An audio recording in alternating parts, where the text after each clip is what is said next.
Hello സഹകാരി raise പ്ലസിലെ എൻ്റെ എല്ലാ പ്രിയപ്പെട്ട കൂട്ടുകാർക്കും PYQ സീരീസിലെ മറ്റൊരു വീഡിയോ ക്ലാസ്സിലേക്ക് സ്വാഗതം.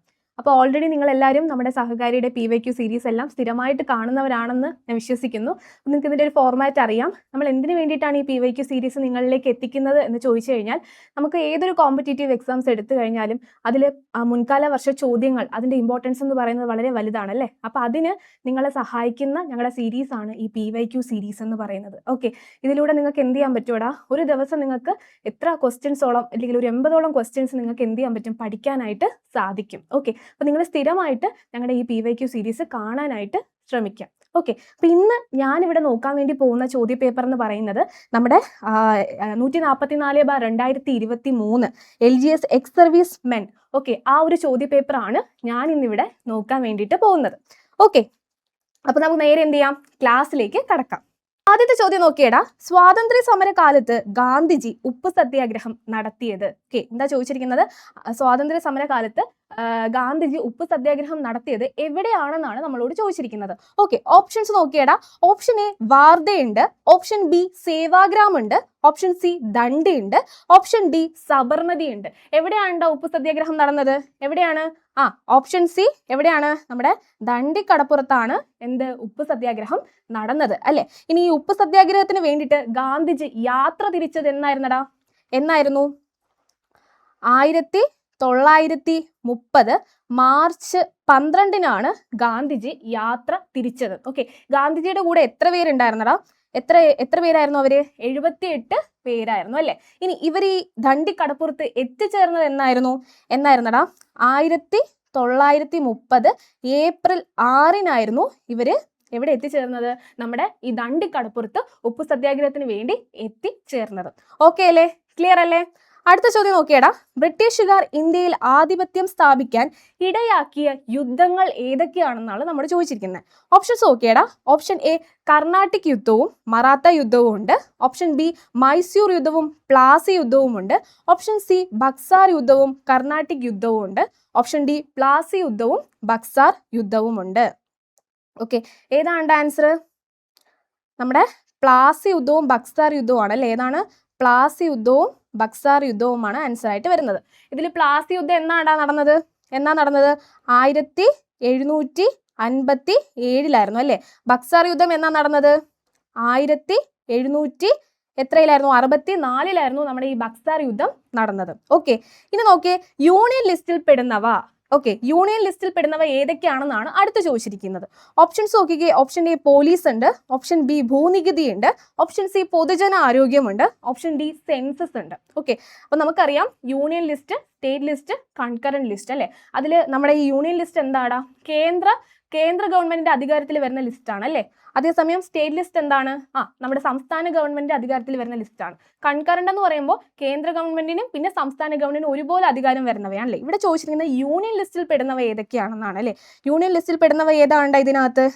ഓപ്ഷൻ ഡി സെൻസസ് ആണ് യൂണിയൻ ലിസ്റ്റിൽ പെടുന്നവയായിട്ട് വരുന്നത്. ഓക്കെ അല്ലേ, ക്ലിയർ അല്ലേ? അടുത്ത 4ാമത്തെ ചോദ്യം നോക്കിയേടാ. നീരജ് ചോപ്ര ഏത് കായിക ഇനവുമായി ബന്ധപ്പെട്ടിരിക്കുന്നു? നീരജ് ചോപ്ര ഏത് കായിക ഇനവുമായി ബന്ധപ്പെട്ടിരിക്കുന്നു എന്നുള്ളതാണ് ചോദ്യം. Option A javelin throw, option B football, option C badminton, option D tennis. ഏതാണ് നീരജ് ചോപ്ര ബന്ധപ്പെട്ടിരിക്കുന്ന കായിക ഇനം? അത് ഓപ്ഷൻ എ ജാവലിൻ ത്രോ ആണ് അല്ലേ. Javelin throw. ഈ ഒരു ജാവലിൻ ത്രോയ്ക്ക് അദ്ദേഹം എന്താണ്, നമുക്ക് ഒളിമ്പിക്സിൽ എന്താണ് ഇന്ത്യക്ക് വേണ്ടി ഗോൾഡ് മെഡൽ നേടിത്തന്നതും ഈ ജാവലിൻ ത്രോയിലായിരുന്നു അല്ലേ, നീരജ് ചോപ്ര. അതറിയാം. പിന്നെ ഇനി ജാവലിൻ ത്രോ ദിനം എന്നാടാ? ജാവലിൻ ത്രോ ദിനം എന്താണ്? ഓഗസ്റ്റ് 7 ജാവലിൻ ത്രോ ദിനം. ഓക്കെ, അപ്പൊ അതും കൂടെ നിങ്ങൾ എന്ത് ചെയ്യുക, പഠിച്ചു വെച്ചിരിക്കുക. അടുത്ത ചോദ്യം നോക്കിക്കേ. കുറ്റം ചുമത്താതെയും വിചാരണ കൂടാതെയും ഏതൊരാളെയും ജയിലിൽ അടയ്ക്കാൻ ഗവൺമെന്റിനെ അധികാരപ്പെടുത്തിയത്? ഓക്കെ, ഏതാണ്ടാ? ഗവൺമെന്റ് ഓഫ് ഇന്ത്യ ആക്ട് 1935 ആണോ, റൗളത്ത് ആക്ട് ആണോ, മിന്റോ മോർലി ഭരണ പരിഷ്കാരമാണോ, ക്യാബിനറ്റ് മിഷൻ ആണോ? ഏതാണ്ടാ കുറ്റം ചുമത്താതെയും വിചാരണ കൂടാതെയും ഏതൊരാളെയും ജയിലിൽ അടയ്ക്കാൻ ഗവൺമെന്റിനെ അധികാരപ്പെടുത്തിയത്? ഏത് ആക്ട് ആയിരുന്നടാ? അത് റൗളത്ത് ആക്ട് ആയിരുന്നു. ഏതാണ്? റൗളത്ത് ആക്ട് ആയിരുന്നു. ഏതായിരുന്നടാ വർഷം? 1990 ആയിരുന്നു വർഷം. ഇനി ഇതിൽ വേറെ എന്തൊക്കെ കാര്യങ്ങൾ പറയുന്നുണ്ട്? അപ്പീൽ പോകാൻ പറ്റില്ല, പിന്നെന്താണ്, വാറണ്ട് ഇല്ലാതെ അറസ്റ്റ് ചെയ്യാനും പറ്റും. ഈ കാര്യങ്ങളൂടെ ഇതിനകത്ത് പറയുന്നല്ലേ അല്ലേ. അടുത്ത ചോദ്യം നോക്കാം.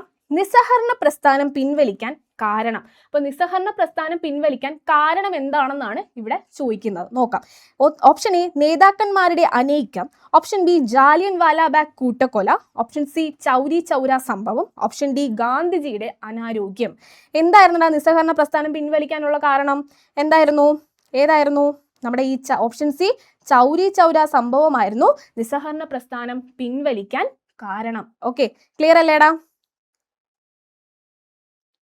അടുത്ത ചോദ്യം നോക്കിക്കേ. 7ാമത്തെ ചോദ്യം, പഴശ്ശിരാജയുമായി ബന്ധപ്പെടാത്ത പ്രസ്താവന. ഓക്കെ, പഴശ്ശിരാജയും, ഇവിടെ കുറച്ച് സ്റ്റേറ്റ്മെന്റ്സ് തന്നിട്ടുണ്ട്. അതിൽ പഴശ്ശിരാജയുമായിട്ട് ബന്ധപ്പെടാത്ത പ്രസ്താവന ഏതെന്നാണ് നമ്മളോട് ചോദിച്ചിരിക്കുന്നത്.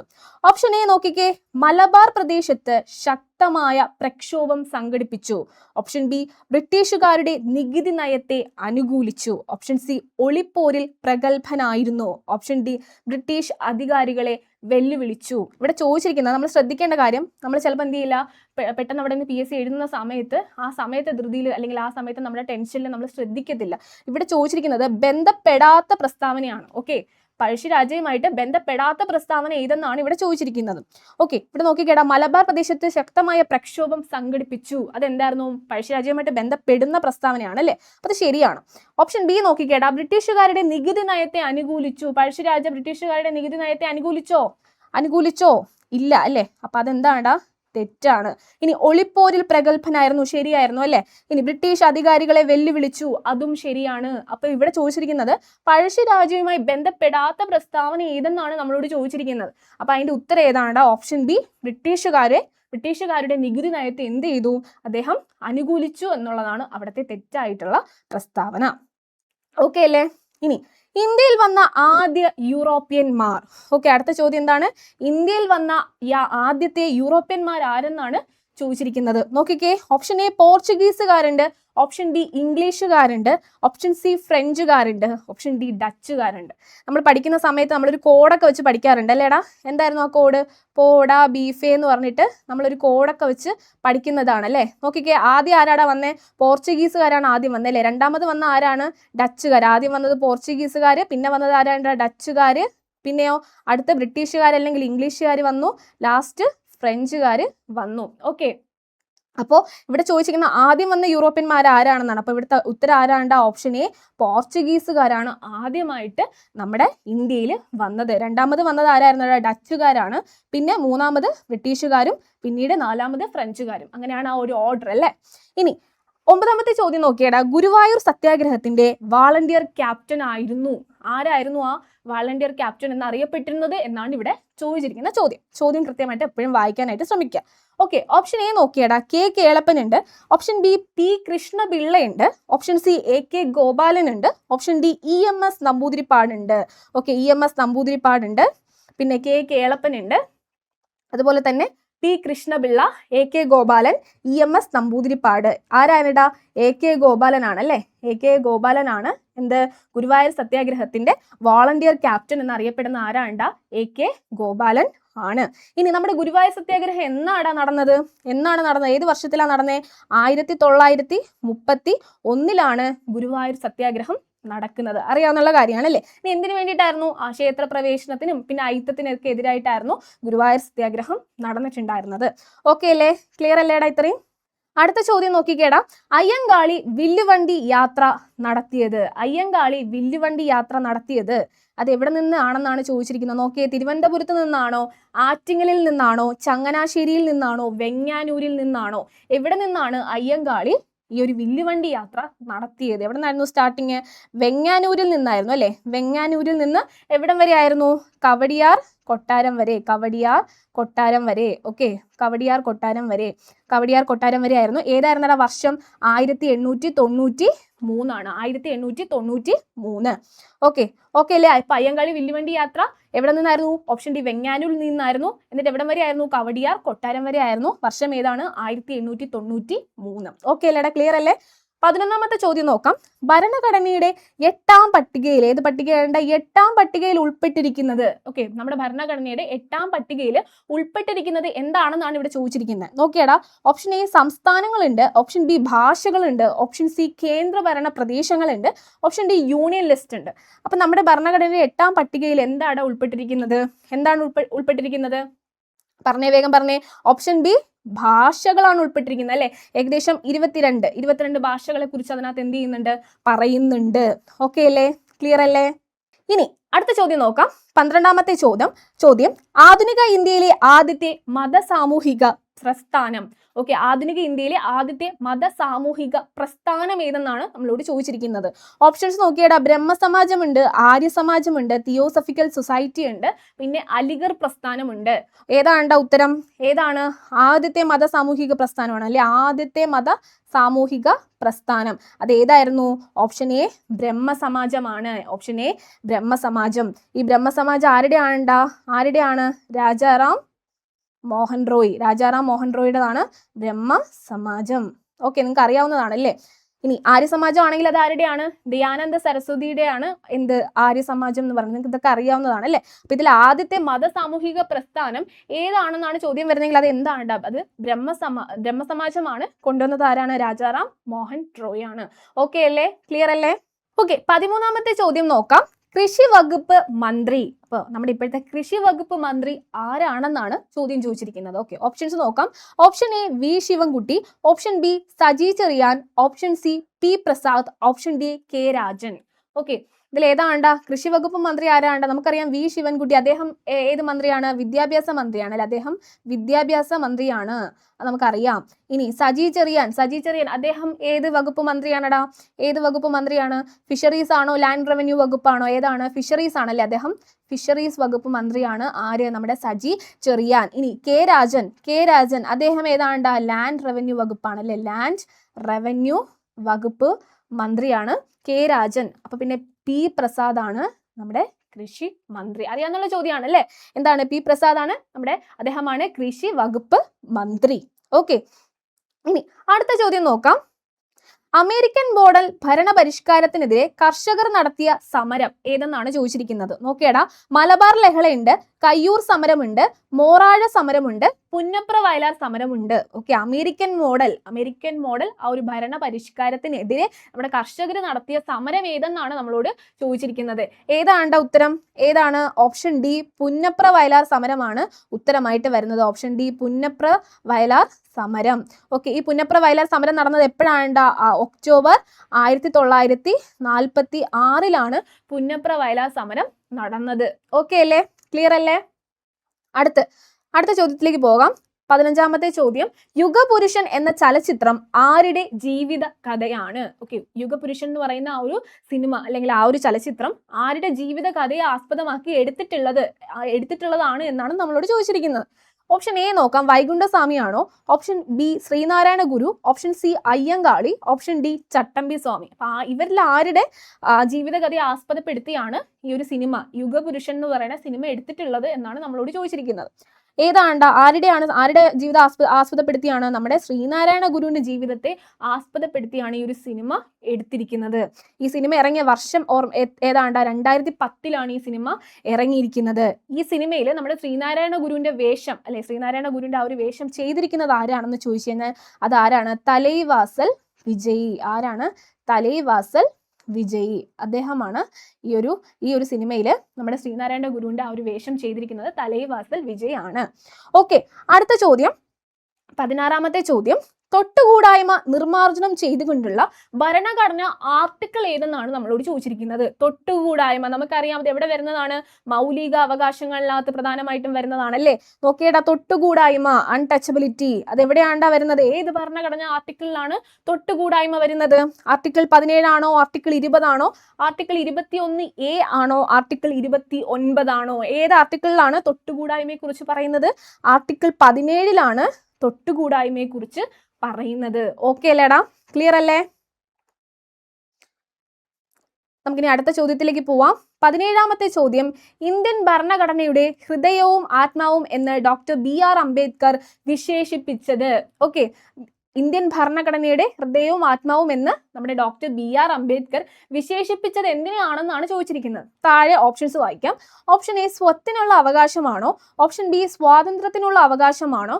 ഓപ്ഷൻ സി ഭരണഘടനാ പ്രതിവിധിക്കുള്ള അവകാശമാണോ? ഓപ്ഷൻ ഡി സാംസ്കാരികവും വിദ്യാഭ്യാസപരവുമായിട്ടുള്ള അവകാശമാണോ എന്നാണ് ചോദിച്ചിരിക്കുന്നത്. ഏതാണ്ട് ഉത്തരം? ഇന്ത്യൻ ഭരണഘടനയുടെ ഹൃദയവും ആത്മാവും. നോട്ട് ചെയ്യുക, ഹൃദയവും ആത്മാവും എന്ന് ആര് വിശേഷിപ്പിച്ചത്? ഡോക്ടർ BR അംബേദ്കർ വിശേഷിച്ചത്. ഹൃദയവും ആത്മാവും എന്ന് അദ്ദേഹം വിശേഷിപ്പിച്ചത് എന്തിനായിരുന്നു? ഭരണഘടനാ പ്രതിവിധിക്കുള്ള അവകാശത്തെയാണ് അദ്ദേഹം ഹൃദയവും ആത്മാവും എന്ന് വിശേഷിപ്പിച്ചത്. ഒരു ഡൗട്ടും വേണ്ടല്ലേ, ഭരണഘടനാ പ്രതിവിധിക്കുള്ള അവകാശത്തെയാണ് അദ്ദേഹം ഹൃദയവും ആത്മാവും എന്ന് വിശേഷിപ്പിച്ചത്. ഓക്കെ അല്ലേ? ക്ലിയർ അല്ലേ? അടുത്ത ചോദ്യം, പ്രാഥമിക മേഖലയിൽ ഉൾപ്പെടാത്തത് ഏതെന്നാണ് ചോദിച്ചിരിക്കുന്നത്. പ്രാഥമിക മേഖലയിൽ ഉൾപ്പെടാത്തത്, പ്രാഥമിക മേഖല, അതുപോലെ തന്നെ ദ്വിതീയ മേഖല, തൃതീയ മേഖലയൊക്കെ നിങ്ങൾക്ക് അറിയാലേ. അതിൽ പ്രാഥമിക, താഴെ കുറച്ച് ലിസ്റ്റ് വന്നിട്ടുണ്ട്, അതിൽ പ്രാഥമിക മേഖലയിൽ ഉൾപ്പെടാത്തത് ഏതെന്നാണ് നമ്മളോട് ചോദിച്ചിരിക്കുന്നത്. നോക്കാം. ഓപ്ഷൻ എ കൃഷിയുണ്ട്, ഓപ്ഷൻ ബി വ്യവസായമുണ്ട്, ഓപ്ഷൻ സി മത്സ്യബന്ധനമുണ്ട്, ഓപ്ഷൻ ഡി ഖനനമുണ്ട്. ഏതാണ്ടാ പ്രാഥമിക മേഖലയിൽ ഉൾപ്പെടാത്തത്? ഏതാണ്? നമ്മുടെ കൃഷിയും അതുപോലെ മത്സ്യബന്ധനവും അതുപോലെ ഖനനവും ഒക്കെ എന്താണ്ടാ? അത് പ്രാഥമിക മേഖലയിൽ ഉൾപ്പെടുന്നതാണ്. അപ്പൊ പിന്നെ ആരാണ്ട ഇവിടെ ഉൾപ്പെടാത്തത്? വ്യവസായം. നമ്മളോട് ചോദിച്ചിരിക്കുന്നത് ഉൾപ്പെടാത്തത് ഏതെന്നാണ്. പ്രാഥമിക മേഖലയിൽ ഉൾപ്പെടാത്തത് ഏതെന്നാണ് ചോദിച്ചിരിക്കുന്നത്. അപ്പൊ അതിന്റെ ഉത്തരം ഏതാണ്ട? വ്യവസായമാണ് അതിന്റെ ഉത്തരമായിട്ട് വരുന്നത്. അടുത്ത ചോദ്യം നോക്കാം. 19ാമത്തെ ചോദ്യമാണ്. ഓക്കെ, അപ്പൊ ഇതുവരെ നിങ്ങൾ പഠിച്ചതിൽ എല്ലാം നിങ്ങൾക്ക് ഓർമ്മയുണ്ടല്ലോ അല്ലേ?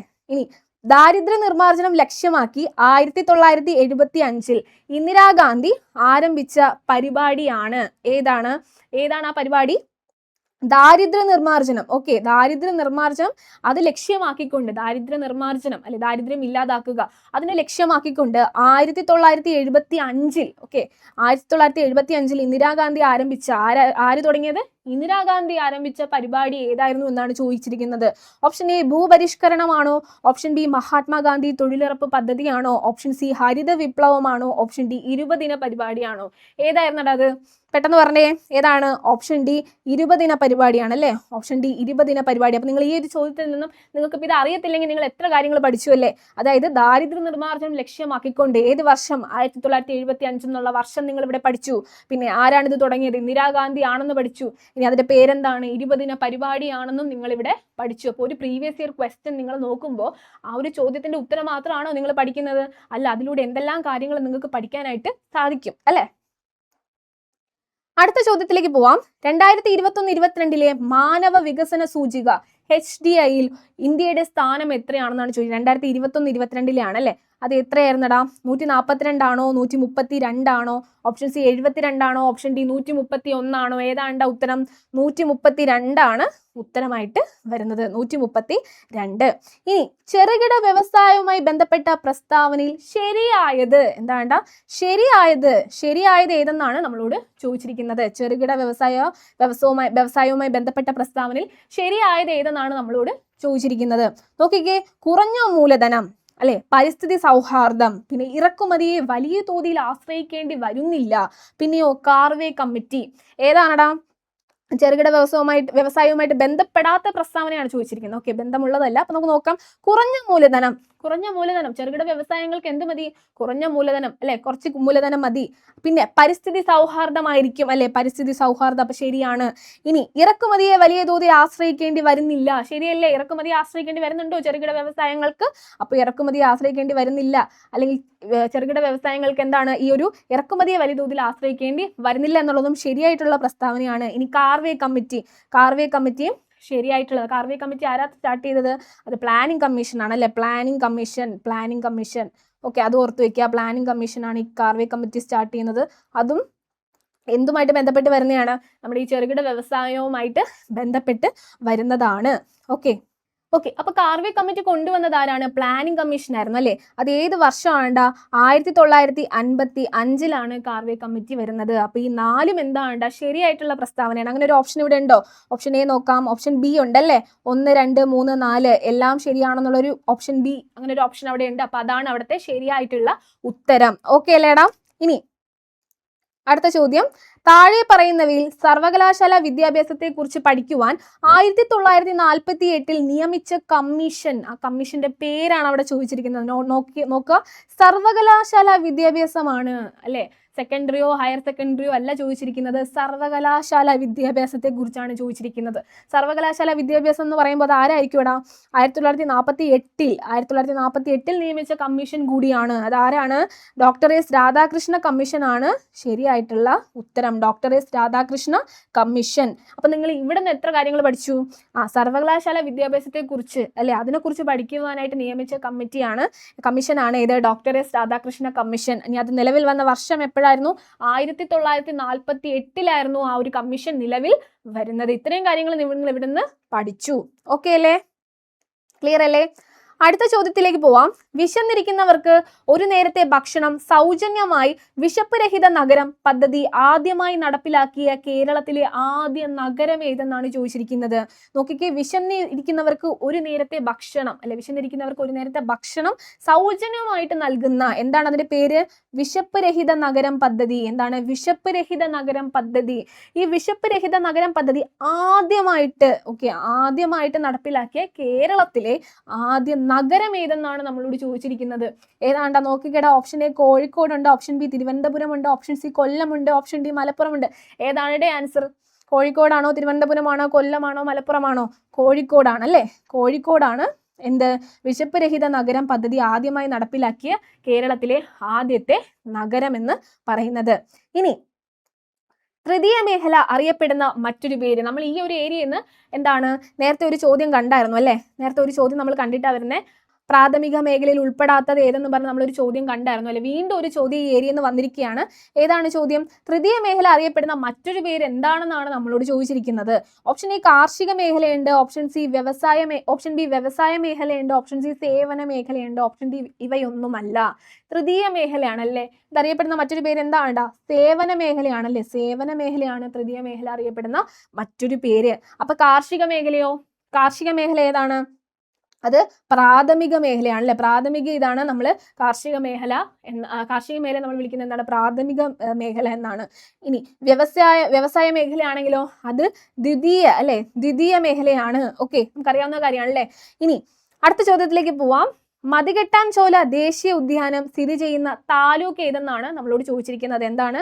മതികെട്ടാൻചോല ദേശീയ ഉദ്യാനം സ്ഥിതി ചെയ്യുന്ന താലൂക്ക്. ഓക്കെ, താലൂക്ക് ഏതെന്നാണ് നമ്മളോട് ചോദിച്ചിരിക്കുന്നത്. Option A Devikulam, option B ആലത്തൂരുണ്ട്, ഓപ്ഷൻ സി ചിറ്റൂരുണ്ട്, ഓപ്ഷൻ ഡി ഉടുമ്പൻചോലയുണ്ട്. ഏതാണടാ മതികെട്ടാൻചോല ദേശീയോദ്യാനം? ഏത് ദേശീയോദ്യാനമാണ്? മതികെട്ടാൻചോല ദേശീയോദ്യാനം. ഈ ദേശീയോദ്യാനം സ്ഥിതി ചെയ്യുന്ന താലൂക്കാണ് നമ്മളോട് ചോദിച്ചിരിക്കുന്നത്. എന്താണ്? താലൂക്കാണ് ചോദിച്ചിരിക്കുന്നത്. ഓപ്ഷൻ എ ദേവികുളമാണോ, ഓപ്ഷൻ ബി ആലത്തൂരാണോ, ഓപ്ഷൻ സി ചിറ്റൂരാണോ, ഓപ്ഷൻ ഡി ഉടുമ്പൻചോലയാണോ? ഏതാണ് ഉത്തരം? ഓപ്ഷൻ ഡി ഉടുമ്പൻചോലയാണ് ഉത്തരം അല്ലെ? ഉടുമ്പൻചോലയിലാണ് മതികെട്ടാൻചോല ദേശീയോദ്യാനം സ്ഥിതി ചെയ്യുന്നത്. ഓക്കെ അല്ലേടാ? ക്ലിയർ അല്ലേ? അടുത്ത ചോദ്യത്തിലേക്ക് പോവാം. പശ്ചിമഘട്ടത്തിലെ ആനമല കുന്നുകളിൽ നിന്നും ഉത്ഭവിക്കുന്ന നദി ഏതെന്നാണ് നമ്മളോട് ചോദിച്ചിരിക്കുന്നത്. പശ്ചിമഘട്ടത്തിലെ ഏത് കുന്നാണ്? ആനമല കുന്നുകളിൽ നിന്നും ഉത്ഭവിക്കുന്ന നദി. ആ നദിയുടെ പേരാണ് നമ്മളോട് ചോദിച്ചിരിക്കുന്നത്. ഓപ്ഷൻസ് നോക്കാം. ഓപ്ഷൻ എ ചാലിയാറുണ്ട്, ഓപ്ഷൻ ബി നെയ്യാറുണ്ട്, ഓപ്ഷൻ സി ഭാരതപ്പുഴയുണ്ട്, ഓപ്ഷൻ ഡി പെരിയാറുണ്ട്. ഓക്കെ, ഇതിൽ ഏതാണടാ? പശ്ചിമഘട്ടത്തിലെ ആനമല കുന്നുകളിൽ നിന്നും ഉത്ഭവിക്കുന്ന നദി ഏതാണ്? ചാലിയാറാണോ, നെയ്യാറാണോ, ഭാരതപ്പുഴയാണോ, പെരിയാറാണോ? ഏതാണ്? ഭാരതപ്പുഴയാണ് അല്ലേ? ഭാരതപ്പുഴയാണ് അവിടുത്തെ ആൻസർ ആയിട്ട് വരുന്നത്. ഓക്കെ അല്ലേ? ക്ലിയർ അല്ലേ? അടുത്ത ചോദ്യത്തിലേക്ക് പോവാം. കേരളത്തിലെ ഏറ്റവും കൂടുതലായി കാണപ്പെടുന്ന മണ്ണിനം ഏതെന്നാണ് അടുത്ത് ചോദിച്ചിരിക്കുന്നത്. കേരളത്തിൽ ഏറ്റവും കൂടുതലായി, നോട്ട് ചെയ്യുക, ഏറ്റവും കൂടുതലായി കാണപ്പെടുന്ന മണ്ണിനം. ഓക്കെ, ഏറ്റവും കൂടുതലായിട്ട് കാണപ്പെടുന്ന മണ്ണിനം ഏതെന്നാണ് നമ്മളോട് ചോദിച്ചിരിക്കുന്നത്. ഓപ്ഷൻ എ ചെങ്കൽ മണ്ണുണ്ട്, ഓപ്ഷൻ ബി ചെമ്മണ്ണുണ്ട്, ഓപ്ഷൻ സി കറുത്ത മണ്ണുണ്ട്, ഓപ്ഷൻ ഡി വനമണ്ണുണ്ട്. ഏത് മണ്ണാണ് ഏറ്റവും കൂടുതലായിട്ട് നമ്മുടെ കേരളത്തിൽ കാണുന്നത്? ഏതാണ്? പെട്ടെന്ന് പറഞ്ഞേ. ഓപ്ഷൻ എ ചെങ്കൽ മണ്ണാണ് ഉത്തരമായിട്ട് വരുന്നത്. ഓപ്ഷൻ എ ചെങ്കൽ മണ്ണ്. ഓക്കെ അല്ലേ? ക്ലിയർ അല്ലേടാ? അടുത്ത ചോദ്യത്തിലേക്ക് പോവാലോ. 2019 ഓഗസ്റ്റ് മാസം മലപ്പുറം ജില്ലയിലെ കവളപ്പാറയിൽ ഉണ്ടായ പ്രകൃതി ദുരന്തം ഏതെന്നാണ് നമ്മളോട് ചോദിച്ചിരിക്കുന്നത്. ഓപ്ഷൻ എ ഭൂകമ്പമുണ്ട്, ഓപ്ഷൻ ബി ഉരുൾപൊട്ടലുണ്ട്, ഓപ്ഷൻ സി ചുഴലിക്കാറ്റുണ്ട്, ഓപ്ഷൻ ഡി വെള്ളപ്പൊക്കമുണ്ട്. ഏതാണ് 2019 ഓഗസ്റ്റ് മാസം മലപ്പുറം ജില്ലയിലെ നമ്മുടെ കവളപ്പാറയിൽ ഉണ്ടായ പ്രകൃതി ദുരന്തം ഏതായിരുന്നടേ? ഭൂകമ്പമാണോ, ഉരുൾപൊട്ടലാണോ, ചുഴലിക്കാറ്റാണോ, വെള്ളപ്പൊക്കമാണോ? ഏതാണ്? ഉരുൾപൊട്ടലാണ് അല്ലേ? ഉരുൾപൊട്ടലാണ്. ഇനി അടുത്ത ചോദ്യത്തിലേക്ക് പോവാം. പത്മശ്രീ ലഭിച്ച കേരളത്തിലെ ആദ്യ കായിക താരം ആരെന്നാണ് നമ്മളോട് ചോദിച്ചിരിക്കുന്നത്. Option A M D Valsamma, option B P T Usha, option C K M Beenamol, option D Anju Bobby George. അപ്പം എന്താണ് പത്മശ്രീ ലഭിച്ച ആദ്യത്തെ കായിക താരം ആരെന്നാണ് നമ്മളോട് ചോദിക്കുന്നത്. ആദ്യത്തെ കായിക താരം അതാരാണ്? എം ഡി വത്സമ്മയാണോ, പി ടി ഉഷയാണോ, കെ എം ബീന മോളാണോ, അഞ്ജു ബേബി ജോർജ് ആണോ? ആർക്കാണ് ആദ്യത്തെ കായിക താരം അല്ലെ? ആ ഒരു പത്മശ്രീ ലഭിച്ച ആദ്യത്തെ കായിക താരം ആരാണ്? ഓപ്ഷൻ എ എം ഡി വത്സമ്മയ്ക്കാണ് ആദ്യമായിട്ട് അല്ലെ കായിക താരം എന്നുള്ള ഇതില് ആദ്യമായിട്ട് പത്മശ്രീ ലഭിച്ചു അല്ലെ. കേരളത്തിലെ ആദ്യ കായിക താരമാണ് അല്ലെ. അതാരാണ്? ഓപ്ഷൻ എ എം ഡി വത്സമ്മയാണ്. ഇനി ഏത് വർഷമാണ് ഈ പത്മശ്രീ ലഭിച്ചത്? 1983 എന്താണ് എം ഡി വത്സമ്മയ്ക്ക് എന്ത് ലഭിച്ചത്? ഈ ഒരു പത്മശ്രീ ലഭിച്ചത്. ഓക്കെ അല്ലേ? ക്ലിയർ അല്ലേ? അടുത്ത ചോദ്യത്തിലേക്ക് പോവാം. തട്ടേക്കാട് പക്ഷി സങ്കേതം സ്ഥിതി ചെയ്യുന്ന താലൂക്ക് ഏതെന്നാണ് നമ്മളോട് ചോദിച്ചിരിക്കുന്നത്. തട്ടേക്കാട് പക്ഷി സങ്കേതം സ്ഥിതി ചെയ്യുന്ന താലൂക്ക് ഏതാണ്ടാ? മൂവാറ്റുപുഴയാണോ, കോതമംഗലമാണോ, കണയന്നൂർ ആണോ, ഉടുമ്പൻചോലയാണോ? ഏതാണ്ടാ തട്ടേക്കാട് പക്ഷി സങ്കേതം സ്ഥിതി ചെയ്യുന്ന താലൂക്ക്? കോതമംഗലാണ് അല്ലെ. കോതമംഗലമാണ് തട്ടേക്കാട് പക്ഷി സങ്കേതം സ്ഥിതി ചെയ്യുന്നത്. ഇനി ഈ തട്ടേക്കാട് പക്ഷി സങ്കേതം അറിയുന്ന മറ്റൊരു പേര് എന്താണ്? സലിം അലി പക്ഷി സങ്കേതം എന്നും എന്തറിയുന്നുണ്ട്? നമ്മുടെ ഈ തട്ടേക്കാട് പക്ഷി സങ്കേതം അറിയുന്നുണ്ട്. സലിം അലി ആരാണടേ? അദ്ദേഹം ഒരു പക്ഷി നിരീക്ഷകനായിരുന്നു അല്ലെ. അദ്ദേഹത്തോടുള്ള ആദരവായിട്ടാണ് നമ്മുടെ തട്ടേക്കാട് പക്ഷി സങ്കേതത്തെ സലിം അലി പക്ഷി സങ്കേതം എന്നും വിളിക്കുന്നത്. ഓക്കെ, അടുത്ത നോക്കാം. ചുവടെ കൊടുത്തിരിക്കുന്നവയിൽ കേരള സർക്കാർ ആവിഷ്കരിച്ച ശുചിത്വ സാഗരം എന്താണ്? ശുചിത്വ സാഗരം സുന്ദരതീരം പദ്ധതിയുടെ ലക്ഷ്യം ഏതെന്നാണ് നമ്മളോട് ചോദിച്ചിരിക്കുന്നത്. ഓപ്ഷൻ എ തീരപ്രദേശങ്ങളിൽ വൃക്ഷത്തൈകൾ വച്ചുപിടിപ്പിക്കുക, ഓപ്ഷൻ ബി തീരപ്രദേശങ്ങളിൽ പുതുതായി റോഡുകൾ നിർമ്മിക്കുക, ഓപ്ഷൻ സി തീരപ്രദേശങ്ങൾ പ്ലാസ്റ്റിക് മാലിന്യമുക്തമാക്കുക, ഓപ്ഷൻ ഡി ഇവയൊന്നുമല്ല. എന്താണടാ കേരള സർക്കാർ ആവിഷ്കരിച്ച നമ്മുടെ ശുചിത്വ സാഗരം സുന്ദരതീരം പദ്ധതിയുടെ അതിന്റെ ലക്ഷ്യം എന്താണെന്നാണ് നമ്മളോട് ചോദിച്ചിരിക്കുന്നത്. തീരപ്രദേശങ്ങളിൽ വൃക്ഷത്തൈകൾ വച്ചുപിടിപ്പിക്കുകയാണോ, അതോ തീരപ്രദേശങ്ങളിൽ പുതുതായി റോഡുകൾ നിർമ്മിക്കുക എന്നുള്ള ലക്ഷ്യമാണോ, തീരപ്രദേശങ്ങൾ പ്ലാസ്റ്റിക് മാലിന്യമുക്തമാക്കുകയാണോ, അത് ഇവയൊന്നുമല്ലേ? എന്താണ് ഉത്തരം? തീരപ്രദേശങ്ങൾ പ്ലാസ്റ്റിക് മാലിന്യമുക്തമാക്കുക എന്നുള്ളതാണ് അവിടുത്തെ ശരിയായിട്ടുള്ള ഉത്തരം. ഓക്കെ, അപ്പം പഠിച്ചു വെച്ചേക്കുക. ശുചിത്വ സാഗരം സുന്ദരതീരം പദ്ധതിയുടെ ലക്ഷ്യം എന്താണ്? തീരപ്രദേശങ്ങളിൽ പ്ലാസ്റ്റിക് ഇല്ലാതാക്കുക, പ്ലാസ്റ്റിക് മാലിന്യ മുക്തമാക്കുക എന്നുള്ളതാണ്. ഓക്കെ അല്ലേ? ഇത്രയും ക്വസ്റ്റ്യൻസ് ക്ലിയർ അല്ലേ? അടുത്ത ചോദ്യത്തിലേക്ക് പോവാം. ബ്രഹ്മപുരം ഡീസൽ വൈദ്യുത നിലയം സ്ഥിതി ചെയ്യുന്ന ജില്ല ഏതെന്നാണ് നമ്മളോട് ചോദിച്ചിരിക്കുന്നത്. എന്താണ്? ബ്രഹ്മപുരം ഏതാണ്? ബ്രഹ്മപുരം ഡീസൽ വൈദ്യുത നിലയം. ഓക്കെ, ബ്രഹ്മപുരം ഡീസൽ വൈദ്യുത നിലയം സ്ഥിതി ചെയ്യുന്ന ജില്ല ഏതെന്നാണ് നമ്മളോട് ചോദിച്ചിരിക്കുന്നത്. ഇടുക്കിയാണോ, എറണാകുളമാണോ, പത്തനംതിട്ടയാണോ, അതോ കോഴിക്കോടാണോ? ഏതാണ്? ഇടുക്കിയാണോ, എറണാകുളമാണോ, പത്തനംതിട്ടയാണോ, കോഴിക്കോടാണോ? എവിടെയാണ് ബ്രഹ്മപുരം ഡീസൽ വൈദ്യുത നിലയം സ്ഥിതി ചെയ്യുന്നത്? പെട്ടെന്ന് പറഞ്ഞേ, എവിടെയാണ്?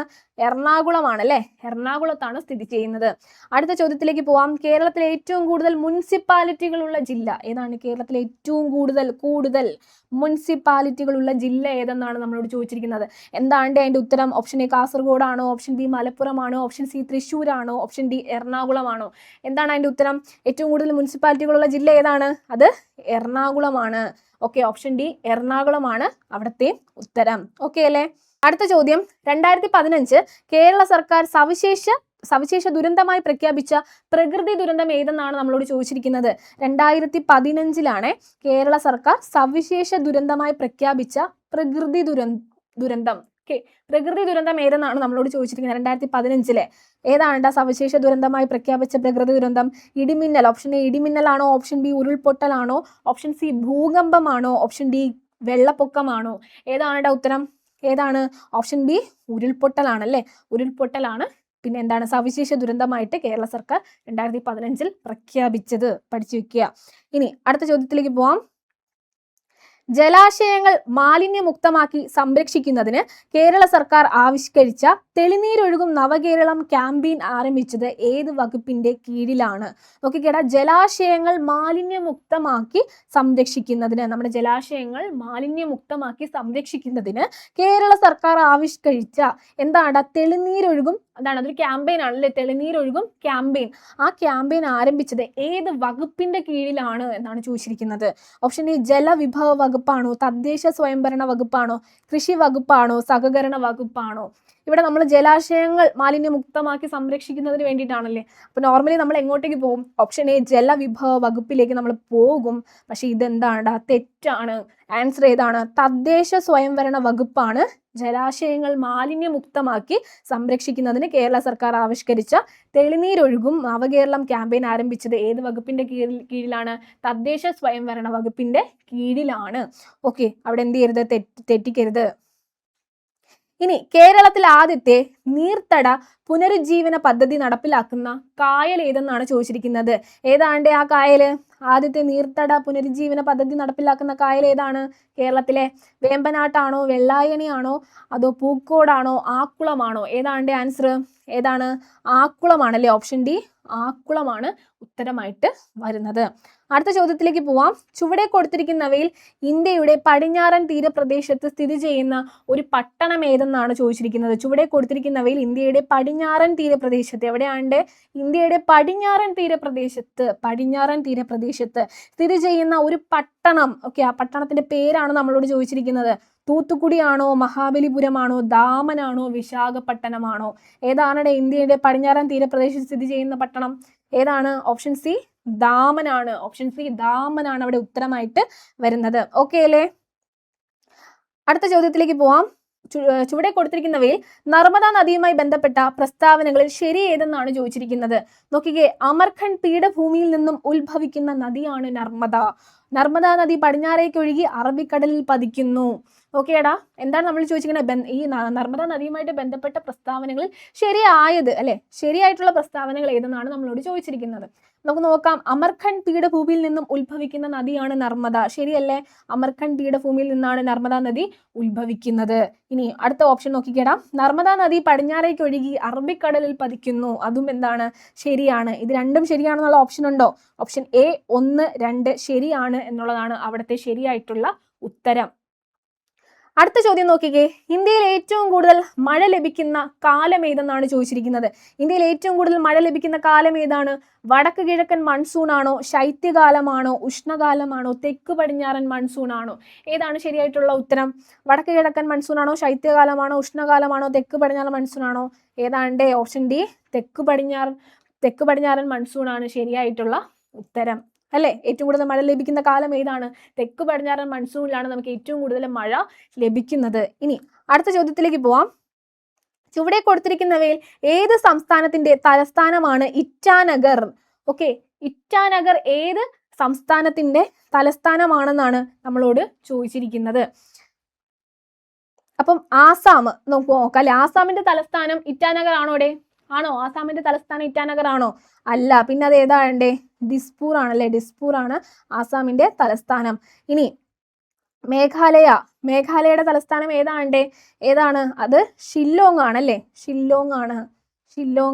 ഓക്കെ, ഷില്ലോങ് ആണ് മേഘാലയയുടെ സംസ്ഥാനത്തിന്റെ തലസ്ഥാനം ഏതാണ്? മേഘാലയയുടെ തലസ്ഥാനം ഏതാണ്? അത് ഷില്ലോങ് ആണ്. ഇനി പിന്നെ ഏതാണ്? അരുണാചൽ പ്രദേശിന്റെ തലസ്ഥാനം ഏതാണ്ടേ? അതാണ് നമ്മുടെ ഇറ്റാനഗർ. അപ്പൊ നമുക്ക് ഒരു ചോദ്യം കൂടെ അവിടെ കിട്ടും അല്ലെ. ഹിമാചൽ പ്രദേശിന് ഒരു പ്രത്യേകതയുണ്ട്. 2 എന്താണ് തലസ്ഥാനമാണുള്ളത്. എന്താണ്? ഒന്ന് സമ്മർ ക്യാപിറ്റലും ഉണ്ട്. പിന്നെ എന്തുണ്ട്?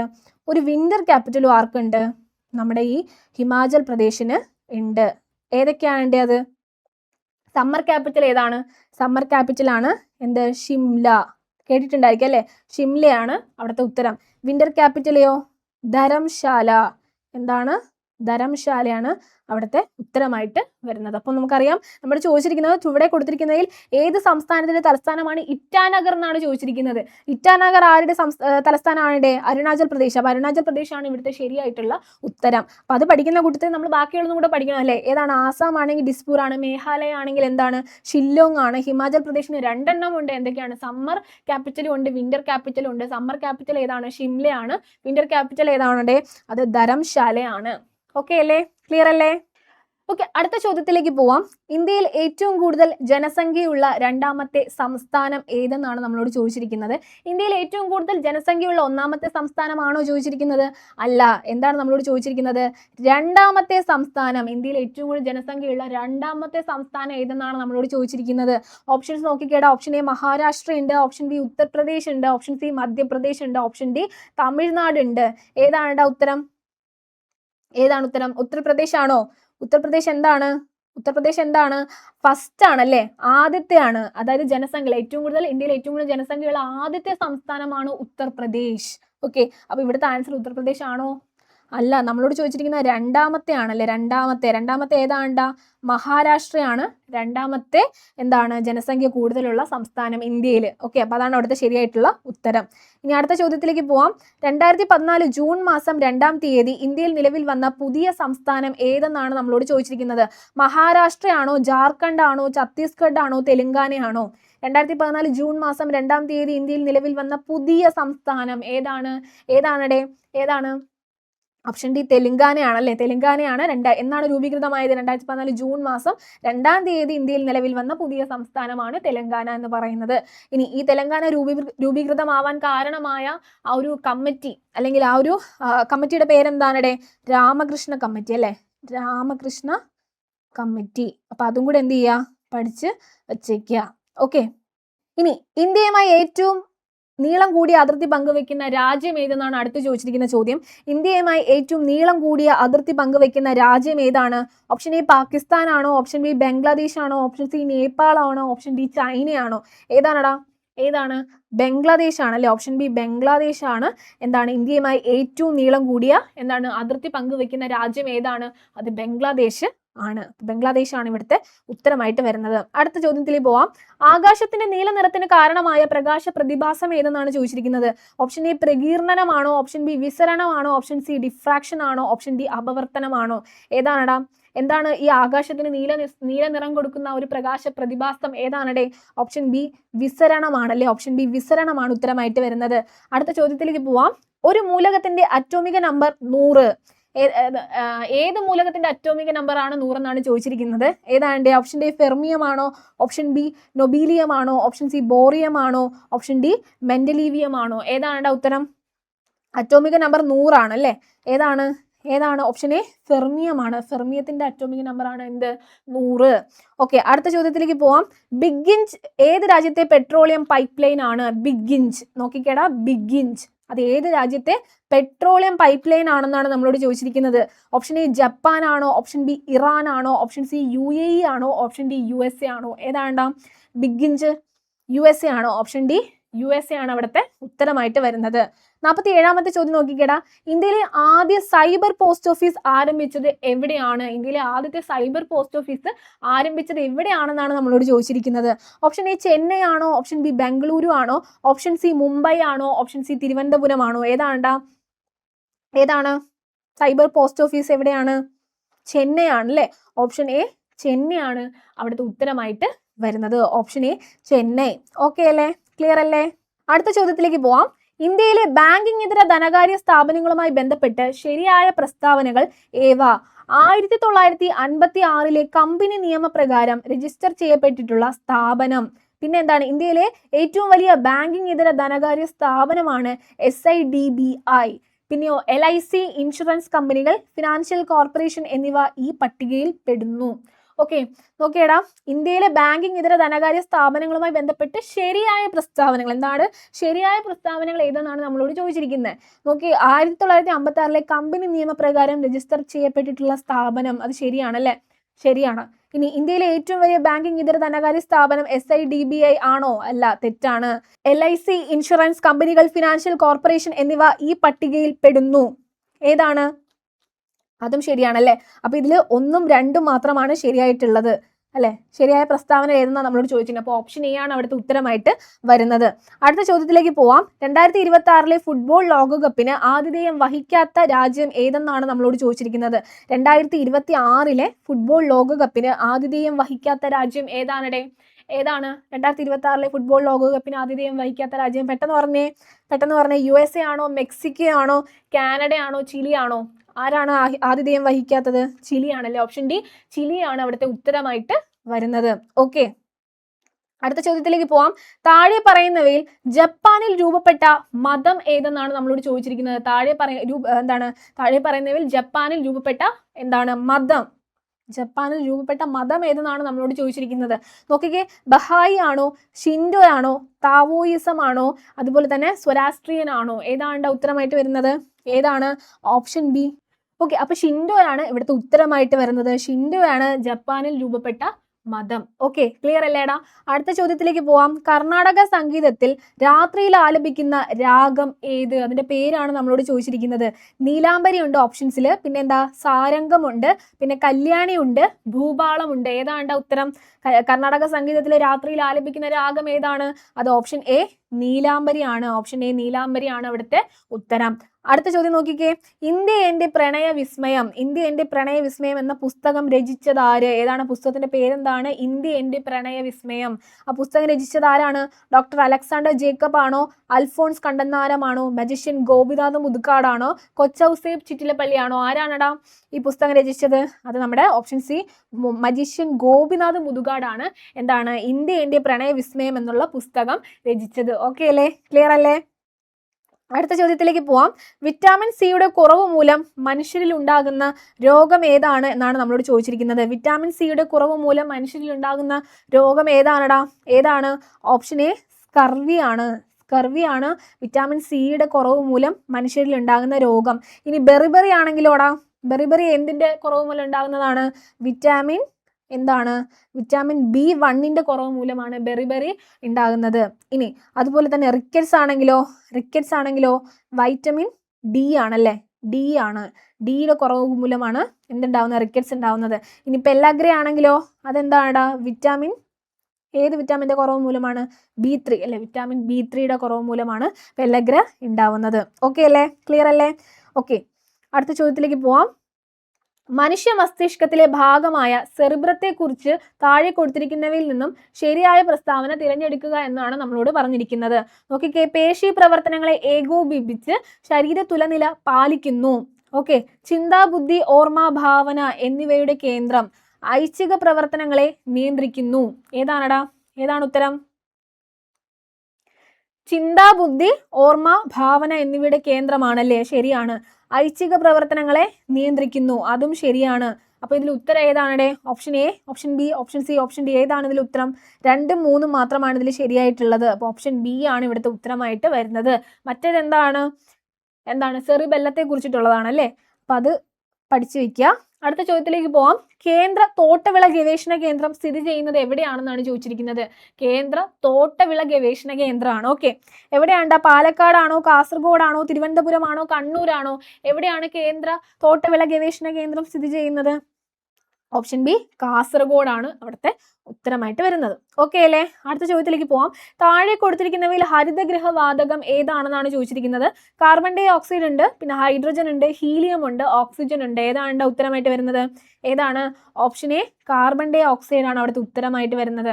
വേറെ ഗ്രീൻ ഹൗസ് ഗ്യാസസ് ഏതൊക്കെ നിങ്ങൾക്ക് അറിയാം? ഹരിതഗൃഹവാതകങ്ങൾ ഏതൊക്കെ അറിയാം? കമന്റ് ചെയ്തേ. ഏതൊക്കെ അറിയാടാ? നൈട്രസ് ഓക്സൈഡ് ഉണ്ട്, മീഥേൻ ഉണ്ടല്ലേ, മീഥേൻ ഉണ്ട്, പിന്നെ ഏതുണ്ട്? നൈട്രസ് ഓക്സൈഡ് അല്ലേ? ഇവരൊക്കെ ഗ്രീൻ ഹൗസ് ഹരിതഗൃഹവാതകങ്ങളാണ് അല്ലേ? ഇനി മെനഞ്ചൈറ്റിസ് രോഗം മനുഷ്യ ശരീരത്തിലെ ഏത് അവസ്ഥയാണ് ബാധിക്കുന്നത്? ഏത് രോഗമാണ് മെനഞ്ചൈറ്റിസ് രോഗം? എവിടെയാണ്? ഒരു സംശയവും വേണ്ട, കാണുമ്പോൾ തന്നെ ഉത്തരം കിട്ടിക്കാണോ അല്ലേ? വൃക്കയാണോ, ശ്വാസകോശമാണോ, കരളാണോ, തലച്ചോറാണോ? ഓപ്ഷൻ ഡി തലച്ചോറാണ് ഇവിടുത്തെ ഉത്തരമായിട്ട് വരുന്നത്. അടുത്ത ചോദ്യത്തിലേക്ക് പോവാം. ഐക്യരാഷ്ട്രസഭയുടെ 27ാമത് കാലാവസ്ഥ ഉച്ചകോടി ഏത് രാജ്യമാണ് ആതിഥേയം വഹിച്ചത്? ഓക്കെ, ഐക്യരാഷ്ട്രസഭയുടെ 27ാമത് കാലാവസ്ഥ ഉച്ചകോടിയാണ്. ഓക്കെ, അതിൽ ഏത് രാജ്യമാണ് ആതിഥേയം വഹിച്ചത്? ഇന്ത്യയാണോ, ഫ്രാൻസ് ആണോ, ഈജിപ്റ്റ് ആണോ, ബ്രസീലാണോ? ഏത് രാജ്യമാണ്? ഓപ്ഷൻ സി നമ്മുടെ ഈജിപ്റ്റ് ആണ് ശരിയായിട്ടുള്ള ഉത്തരം. ഓപ്ഷൻ സി ഈജിപ്റ്റ് ആണ്. അടുത്ത ചോദ്യത്തിലേക്ക് പോവാം. 2022 ലോകാരോഗ്യ സംഘടന ആഗോള ആരോഗ്യ അടിയന്തരാവസ്ഥയായി പ്രഖ്യാപിച്ച രോഗം ഏതെന്നാണ് നമ്മളോട് ചോദിച്ചിരിക്കുന്നത്. 2022 ലോകാരോഗ്യ സംഘടന ആഗോള ആരോഗ്യ അടിയന്തരാവസ്ഥയായി പ്രഖ്യാപിച്ച രോഗം ഏതാണ്? സാർസ് COV2 ആണോ, ഷിഗല്ല ആണോ, മങ്കി പോക്സ് ആണോ, എബോള ആണോ? ഏതാണ് ഉത്തരമായിട്ട് വരുന്നത്? ഓപ്ഷൻ സി മങ്കി പോക്സ് ആണല്ലേ. ഓപ്ഷൻ സി മങ്കി പോക്സ് ആണ് അവിടുത്തെ ഉത്തരമായിട്ട് വരുന്നത്. ഇത്രയും ക്വസ്റ്റ്യൻസ് ക്ലിയർ അല്ലേ? അടുത്ത ചോദ്യത്തിലേക്ക് പോവാം. എന്താണ്? സ്ട്രീറ്റ് ലൈറ്റുകളിൽ റിഫ്ലക്ടറായി ഉപയോഗിക്കുന്ന ദർപ്പണം ഏതെന്നാണ് നമ്മളോട് ചോദിച്ചിരിക്കുന്നത്. കോൺവെക്സ് ദർപ്പണമാണോ, കോൺകേവ് ദർപ്പണമാണോ, സി സമതല ദർപ്പണമാണോ, ഓപ്ഷൻ ഡി ഇവയൊന്നുമല്ല? ഏതാണ്? സ്ട്രീറ്റ് ലൈറ്റുകളിൽ റിഫ്ലക്ടറായിട്ട് യൂസ് ചെയ്യുന്ന ദർപ്പണമാണ് നമ്മളോട് ചോദിച്ചിരിക്കുന്നത്. ഏതാണ്? കോൺവെക്സ്. ഓപ്ഷൻ എ കോൺവെക്സ് ദർപ്പണമാണ് അല്ലേ. കോൺവെക്സ് ദർപ്പണമാണ് അവിടുത്തെ ശരിയായിട്ടുള്ള ഉത്തരം. അടുത്ത ചോദ്യത്തിലേക്ക് പോവാം. താഴെ കൊടുത്തിരിക്കുന്നവയിൽ ഏതാണ് വസന്തത്തിന്റെ തടാകം എന്നറിയപ്പെടുന്നത്? താഴെ കൊടുത്തിരിക്കുന്നവയിൽ ഏതാണ് വസന്തത്തിന്റെ തടാകം എന്നറിയപ്പെടുന്നത്? വസന്തത്തിന്റെ തടാകം ലാക്സ്വെറീസ്, പിന്നെന്താണ് ഓഷ്യാനസ് പെസല്ലറം, പാലസ് എപ്പിഡെമെറിയം, മെർ ഫിഗോറിസ്. ഏതാണ് ഉത്തരമായിട്ട് വരുന്നത്? ലാക്സ്വെറിസ് ആണോ, ഓഷ്യാനസ് പ്രസല്ലം ആണോ, പാലസ് എപ്പിഡെമെറിയം ആണോ, മേർ ഫിഗോറിസ് ആണോ? ഏതാണ്? ലാക്സ്വെറിസ് ആണല്ലോ. ഓപ്ഷൻ എ ലാക്സ്വെറിസ് ആണ് എന്ത് വസന്തത്തിന്റെ തടാകം എന്ന് അറിയപ്പെടുന്നത്. അടുത്ത ചോദ്യത്തിലേക്ക് പോവാം. ജലത്തിന്റെ സാന്ദ്രത എത്രയാണെന്നാണ് നമ്മൾ ചോദിച്ചിരിക്കുന്നത്. എത്രയാണ്? 1400 കിലോഗ്രാം പെർ മീറ്റർ ക്യൂബ് ആണോ, 1000 കിലോഗ്രാം പെർ മീറ്റർ ക്യൂബ് ആണോ, 1500 കിലോഗ്രാം പെർ മീറ്റർ ക്യൂബ് ആണോ, 100 കിലോഗ്രാം പെർ മീറ്റർ ക്യൂബ് ആണ്? ഏതാണ്ട് 1000 കിലോഗ്രാം പെർ മീറ്റർ ക്യൂബ് ആണ് അവിടുത്തെ ആൻസർ ആയിട്ട് വരുന്നത്. ജലത്തിന്റെ സാന്ദ്രത എത്രയാണ്? 1000 കിലോഗ്രാം പെർ മീറ്റർ ക്യൂബ് ആണ്. ഓക്കെ, അടുത്ത ചോദ്യത്തിലേക്ക് പോവാം. മൊബൈൽ ചാർജ് ചെയ്യുമ്പോൾ ഉണ്ടാകുന്ന ഊർജ്ജമാറ്റം. ഓക്കെ, നമ്മൾ മൊബൈൽ ചാർജ് ചെയ്യുമ്പോൾ ഉണ്ടാകുന്ന ഊർജ്ജമാറ്റം എന്താണെന്നാണ് നമ്മളോട് ചോദിച്ചിരിക്കുന്നത്. ഓപ്ഷൻ എ വൈദ്യുതോർജ്ജം രാസോർജ്ജമായി മാറുന്നു, ഓപ്ഷൻ ബി വൈദ്യുതോർജ്ജം ശബ്ദോർജ്ജമായിട്ട് മാറുന്നു, ഓപ്ഷൻ സി വൈദ്യുതോർജ്ജം യാന്ത്രികോർജ്ജമായി മാറുന്നു, ഓപ്ഷൻ ഡി വൈദ്യുതോർജ്ജം പ്രകാശോർജ്ജമായിട്ട് മാറുന്നു. ഏതാണ്ട് ഉത്തരം? ഓപ്ഷൻ എ വൈദ്യുതോർജ്ജം എന്തായിട്ട് മാറുന്നു? രാസോർജ്ജമായിട്ടാണ് മാറുന്നത്. നമ്മൾ മൊബൈൽ ചാർജിന് വെക്കുമ്പോൾ വൈദ്യുതോർജ്ജം എന്താ ശബ്ദോർജ്ജമായിട്ടാണോ മാറുന്നത്, അല്ലെങ്കിൽ യാന്ത്രികോർജ്ജമായിട്ടാണോ മാറുന്നത്? അല്ല. പ്രകാശോർജ്ജമായിട്ടാണോ മാറുന്നത്? അല്ല, രാസോർജ്ജമായിട്ടാണ് അവിടെ മാറുന്നത്. ശരി ഉത്തരം ഏതാണ്? ഓപ്ഷൻ എ ആണ് അവിടുത്തെ ശരിയായിട്ടുള്ള ഉത്തരം. ഓക്കെ, അടുത്ത ചോദ്യത്തിലേക്ക് പോവാം. സ്വാഭാവിക റബ്ബറിന്റെ ഗുണങ്ങൾ മെച്ചപ്പെടുത്താനായി അതിൽ ചേർക്കുന്ന പദാർത്ഥം ഏതെന്നാണ് ചോദിച്ചിരിക്കുന്നത്. ഫോസ്ഫറസ് ആണോ, സൾഫർ ആണോ, യുറേനിയം ആണോ, സിലിക്ക ആണോ? ഏതാണ്? റബ്ബറിന്റെ ഗുണങ്ങൾ മെച്ചപ്പെടുത്താനായിട്ട് നമ്മൾ അതിൽ ചേർക്കുന്ന പദാർത്ഥം എന്താണ് ചേർക്കുന്നത്? നമ്മൾ സൾഫർ ആണല്ലേ ചേർക്കുന്നത്. ഓപ്ഷൻ ബി സൾഫർ ആണ് നമ്മളവിടെ ചേർക്കുന്നത്. അടുത്ത ചോദ്യത്തിലേക്ക് പോവാം. ഇന്ത്യൻ സൈന്യം അടുത്തിടെ ആരംഭിച്ച green solar energy harnessing plant എവിടെയാണ് സ്ഥിതി ചെയ്യുന്നത്? ഇന്ത്യൻ സൈന്യമാണല്ലേ ആരംഭിച്ചത്. എന്താണ്? Green solar energy harnessing plant ആണ്. അത് എവിടെയാണ് സ്ഥിതി ചെയ്യുന്നത് എന്നാണ് നമ്മളോട് ചോദിച്ചിരിക്കുന്നത്. എവിടെയാണ്? ഭോപ്പാലാണോ, റായ്പൂർ ആണോ, സിക്കിം ആണോ, മഹാരാഷ്ട്ര ആണോ എന്നാണ് ചോദിച്ചിരിക്കുന്നത്. ഏതാണ്ട് ഉത്തരം? ഏതാണ്? ഓപ്ഷൻ സി സിക്കിം ആണ് അവിടുത്തെ ഉത്തരമായിട്ട് വരുന്നത്. അടുത്ത ചോദ്യത്തിലേക്ക് പോവാം. ലോക ചരിത്രത്തിൽ സ്ഥാനം പിടിച്ച ബഹിരാകാശ വിനോദയാത്രയിൽ പങ്കെടുത്ത ഏറ്റവും പ്രായം കുറഞ്ഞ വ്യക്തി ആരാണ്ട്? ലോക ചരിത്രത്തിൽ സ്ഥാനം പിടിച്ച ബഹിരാകാശ വിനോദയാത്രയിൽ പങ്കെടുത്ത ഏറ്റവും പ്രായം കുറഞ്ഞ വ്യക്തി ആരാണ്? അത് മാർക്ക് ബെസോസ് ആണോ, മേരി വലൈസ് ഫങ്ക് ആണോ, ഒലിവർ ഡീമൻ ആണോ, അതോ ബ്രാൻസൺ ആണോ? ആരാണ് ഉത്തരമായിട്ട് വരുന്നത്?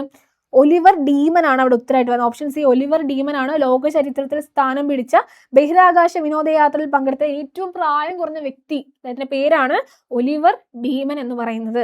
എന്ത് ചെയ്യുക? അറിയില്ലെങ്കിൽ എന്ത് ചെയ്യുക? നിങ്ങളത് പഠിച്ച് വെച്ചേക്കുക. അടുത്ത ചോദ്യത്തിലേക്ക് പോവാം. എല്ലാവർക്കും ദാനം ചെയ്യാവുന്ന രക്തഗ്രൂപ്പ് ഏറ്റവും എളുപ്പമുള്ളൊരു ചോദ്യമാണ് അല്ലേ. എല്ലാവർക്കും ദാനം ചെയ്യാവുന്ന രക്തഗ്രൂപ്പ് ഏതാണടെ? ഓപ്ഷൻ എ ഗ്രൂപ്പ് ആണോ, ഓപ്ഷൻ ബി ഗ്രൂപ്പ് ആണോ, ഓപ്ഷൻ സി AB ഗ്രൂപ്പ് ആണോ, ഓപ്ഷൻ ഡി O ഗ്രൂപ്പ് ആണോ?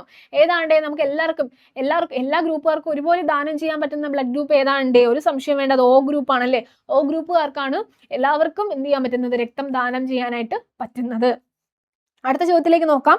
ഹൃദയപേശികളിലെ വൈദ്യുത തരംഗങ്ങളെ രേഖപ്പെടുത്താൻ ഉപയോഗിക്കുന്ന ഉപകരണം ഏതെന്നാണ് നമ്മളോട് ചോദിച്ചിരിക്കുന്നത്. ഹൃദയപേശികളിലെ വൈദ്യുത തരംഗങ്ങളെ മെച്ചപ്പെടുത്താൻ ഉപയോഗിക്കുന്ന എന്താണ്? ഹൃദയപേശികളിലെ വൈദ്യുത തരംഗങ്ങളെ രേഖപ്പെടുത്താൻ ഉപയോഗിക്കുന്ന ഉപകരണം. ആ ഉപകരണത്തിന്റെ പേരാണ് നമ്മളോട് ചോദിച്ചിരിക്കുന്നത്. ഏതാണ്ട്? MRI സ്കാനർ ആണോ, എക്സ്റേ മെഷീൻ ആണോ, CT സ്കാനർ ആണോ, ഇലക്ട്രോ കാർഡിയോഗ്രാം ആണോ? ഏതാണ് ഉത്തരം? പെട്ടെന്ന് പറഞ്ഞേ. ഓപ്ഷൻ ഡി ഇലക്ട്രോ കാർഡിയോഗ്രാം ആണ് അവിടുത്തെ ഉത്തരമായിട്ട് വരുന്നത്. ഓക്കെ അല്ലേ? അടുത്ത ചോദ്യം. ചെറിയ മുറിവിൽ നിന്നും പോലും അമിതമായ രക്തനഷ്ടം ഉണ്ടാകുന്ന രോഗാവസ്ഥ. ആ രോഗാവസ്ഥയുടെ പേരെന്താണ്? ചെറിയ മുറിവിൽ നിന്ന് പോലും, ചെറിയൊരു മുറിവ് വന്നാൽ പോലും അമിതമായ രക്തനഷ്ടം ഉണ്ടാക്കുന്ന രോഗാവസ്ഥ. അതായത് അവിടെ രക്തം കട്ട പിടിക്കുന്നില്ല, അല്ലെങ്കിൽ അവിടെ അതിൻ്റെ എന്തോ ഒരു പ്രശ്നം ഉണ്ടല്ലേ, അപ്പൊ അതിലൂടെ ഒരുപാട് രക്തം, ചെറിയൊരു മുറിവുണ്ടായാൽ പോലും ഒരുപാട് രക്തം നഷ്ടപ്പെടുന്ന ആ ഒരു രോഗത്തിന്റെ പേരെന്താണ്? സിക്കിൾ സെൽ അനീമിയ ആണോ, ഹാർട്ട് അറ്റാക്ക് ആണോ, ഹീമോഫീലിയ ആണോ, അതോ ഹെപ്പറ്റൈറ്റിസ് ആണോ? ഏതാണ്?